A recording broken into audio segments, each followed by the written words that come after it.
Kita lanjutkan lagi pemirsa, Mas Viva langsung dijawab. Tadi Anda mengaku bahwa ini secara etika dan moral tidak baik, tapi kenapa PAN tetap memajukan? Dari 269 ternyata PAN hanya satu. Kalau dibilang kecolongan juga tidak baik, tapi ini menjadi koreksi kita lah. Dan kita juga berharap biarlah rakyat dan publik yang menilai, dan juga ada efek jerah karena mereka sudah menjalani proses hukum dan tidak ada undang-undang yang dilanggar, karena itu sudah menjadi keputusan MK yang bersifat final dan mengikat. Apabila MK tidak memutuskan itu, pasti juga akan tertutup peluang untuk itu, ya kan? Gitu. Tapi seperti kata Mas Ade, apabila parpol tidak ikut memberikan perahu, ya tidak akan juga kan? Iya, betul. Tapi itu kan juga kita tidak bisa membunuh hak politik seseorang kan. Semua punya peluang yang sama. Tapi sebenarnya dari 269 hanya satu itu ya itu bisa digunakan sebagai eksperimen demokrasi juga.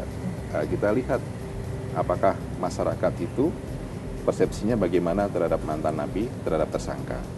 Kalau kemudian mereka tidak terpilih, ya berarti itu sudah mendapatkan hukuman dari rakyat. Tapi gitu. tidak bisa menurut saya ya kan? menggantungkan pada masyarakat itu.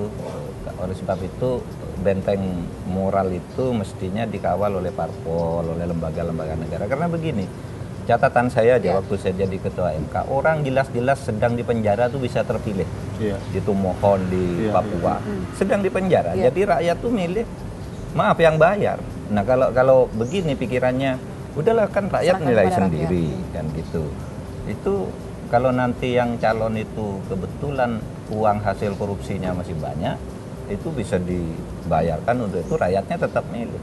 Dan di mana banyak yang sedang di penjara itu ada dua ketika saya itu jadi ketua MK, tetap dipilih dan tetap menang mutlak. Coba rakyat itu enggak milih rakyat. Oleh sebab itu yang harus mendrive ini kan mestinya parpol, lembaga-lembaga negara seperti MK, DPR.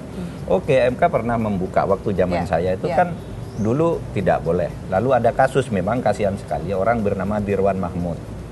Dia menjadi ketua DPRD satu periode, tidak ada masalah. Kemudian calon bupati menang di Bengkulu Selatan, menang mutlak. Tiba-tiba dilaporkan ini pernah masuk penjara 17 tahun atau berapa. Betul terbukti, akhirnya dibatalkan. Nah sudah itu ada gugatan. Masa orang di penjara sudah pernah memimpin, pernah ini, terus tidak boleh. Lalu MK waktu itu berdiskusi panjang itu. Akhirnya oke, kita tiru di Malaysia saja. Di Malaysia tuh orang di penjara lewat 4 tahun boleh. Nah kita ambillah 5 tahun gitu. Ambil 5 tahun, tapi betul-betul rakyat menilai 5 tahun.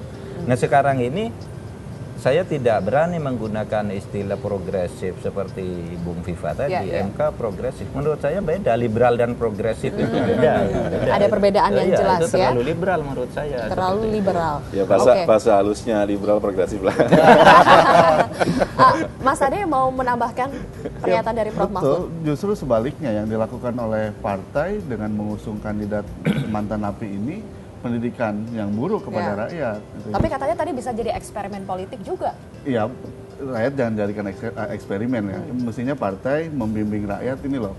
Dimulai dari partai memilih orang-orang yang terbaik gitu ya. Karena ini bukan cuma bicara soal kepentingan partai, tapi kepentingan rakyat secara dalam jangka panjang gitu ya. Jadi kami harap seperti itu, dan mestinya partai juga memperlihatkan bahwa orang-orang yang punya track record buruk ya diberi sanksi oleh partai. Ya sanksinya antara lain misalnya tidak dimajukan menjadi kandidat-kandidat calon pejabat publik. Selain karena ini akan bermasalah di dua sisi. Di sisi internal partai bermasalah karena ini pasti akan mengganggu kaderisasi gitu ya, dan bisa saja pada akhirnya akan terjadi clash gitu ya.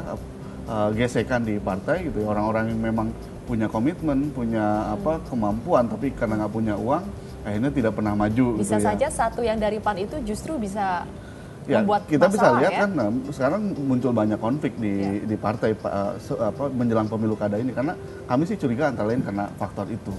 Yang kedua, ini membahayakan rakyat dalam kepentingan rakyat jangka panjang. Dalam data-data ICW, 90% kasus korupsi itu terjadi di daerah. Gitu.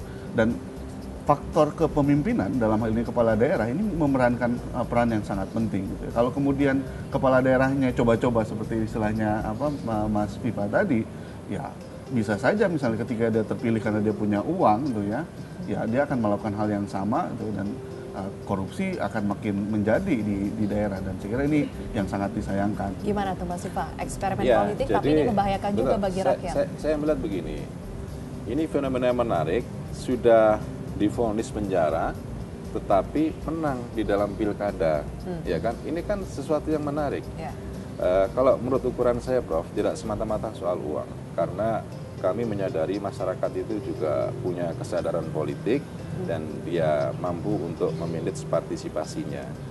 Memang kecenderungan untuk money politik itu ada setiap menjelang hari hanya terjadi kenaikan terhadap persentase. Tetapi itu di beberapa daerah selama kita survei di beberapa pilkada itu hanya sekitar 20-30%. Nggak tahu kalau di daerah yang lain ya, gitu. Tetapi bahwa perilaku masyarakat itu beragam. Dia ideologis, ya, meskipun dikasih uang, dia akan ambil uangnya mungkin, tapi dia tidak akan pilih. Yang kedua, dia rasional. Dia menitipkan suaranya kepada orang-orang yang kira-kira mampu untuk membawa visinya dia, membawa programnya dia. Terus yang ketiga ini transaksional dia, wani piro dia. Ya. Ya, jadi ketika ada uang dia pilih, ketika nggak ada uang nggak dia Tapi pilih. ada gitu, penelitian menarik ya kan? dari LIPI ya terkait dengan ini, bahwa ada problem democratic behavior di kita, gitu ya, bahwa rakyat tidak tahu kenapa ada pemilihan, kenapa harus memilih, dan siapa yang harus dipilih. Makanya itu tugas kita semua, termasuk partai politik, untuk mencerdaskan, gitu ya. Nah, dengan diusungnya kandidat-kandidat macam ini, seperti saya katakan tadi, ini justru malah memperburuk. Ini tidak mencerdaskan. Betul, bukan mencerdaskan rakyat. Ini kan sedang dalam proses nih, demokrasi di kita berbeda dengan di negara-negara yang lain. Mungkin saja negara yang lain yang demokrasinya sudah maju, lebih matang, ketika dikasih pilihan orang-orang yang buruk, ya pasti dengan sendirinya orang buruk tersebut tidak dipilih. Bahkan bisa saja partai yang mengusungnya pun akan diberi hukuman itu ya, dalam pemilu-pemilu yang lain misalnya tidak akan dipilih gitu ya. Nah, ini ada problem yang lain yang memang harus sama-sama kita selesaikan, dan saya kira bukan cuma tugas partai tapi tugas kita semua untuk meningkatkan Iya, satu ini Tuhan Maha Pengasih dan Maha Pengampun lah. Ya, jadi kalau dia sudah melakukan kesalahan, jangan lagi terulang yang kedua kalinya gitu. Dan persepsi publik ya, kemudian selamanya dia buruk, tidak boleh juga begitu kalau menurut saya. Dia sebagai warga negara Indonesia, dia punya hak politik yang sama dengan kita semuanya. Problemnya dia pernah melakukan kesalahan, ya kan, dan harus dihukum, betul. Karena supremasi hukum harus ditegakkan. Saya minta nanti Mas Viva menjawab, ada potensi berulang-ulang. Jadi biasanya yang sudah melakukan kejahatan, potensi untuk melakukan kejahatan yang sama itu besar. Saya ingin minta tanggapan Anda nanti, termasuk juga soal putusan MK. Ini juga alasan yang dipakai oleh MK juga, bahwa kalau kita membatasi itu kan sebetulnya seperti menambahkan hukuman. Padahal itu domain pengadilan. Nanti saya akan minta tanggapannya dari Prof. Mahfud juga, pemirsa. Tetaplah bersama kami.